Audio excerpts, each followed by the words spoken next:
घर में टूटी फूटी फटी अथवा अग्नि से जली हुई, फटी हुई मतलब उसको कह रहा हूं जो चित्र लगा लेते हैं तो वो कागज का होता है, वो चित्र फट जाता है, इसलिए मैं कह रहा हूं टूटी फूटी, टूटी हुई कांच की, अब फूटी हुई कांच की, टूटी हुई पत्थर की या किसी की भी छवि होती है, तो टूटी फूटी अथवा अग्नि से जली हुई प्रतिमा कभी भी पूजा के स्थान में नहीं रखनी चाहिए।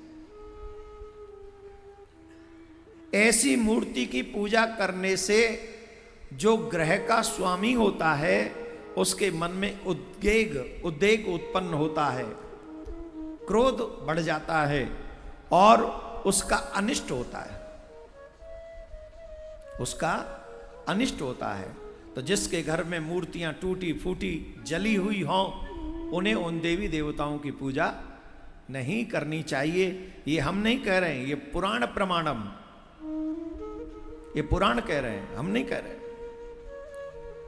घर में प्रतिदिन पूजा के लिए वही प्रतिमा कल्याणकारी होती है जो स्वर्ण आदि धातुओं की बनी हो तथा कम से कम अंगूठे के बराबर तथा अधिक से अधिक एक वित्ते की हो, जो टेढ़ी हो, जो जली हो, जो खंडित हो, जिसका मस्तक या आंख फूटी हुई हो अथवा जिसे किसी ने ऐसे व्यक्ति ने छू लिया हो जो जिसका अधिकार नहीं है, वैसी प्रतिमा की पूजा कभी नहीं करनी चाहिए।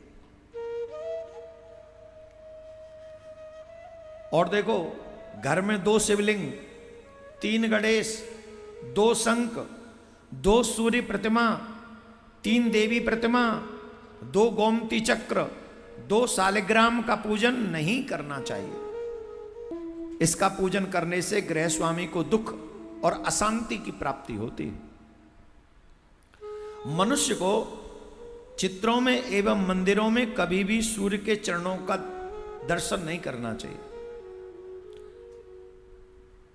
जैसे कहीं छवि बनी हो सूर्य भगवान की, तो सूर्य भगवान के चरणों का दर्शन नहीं करना चाहिए।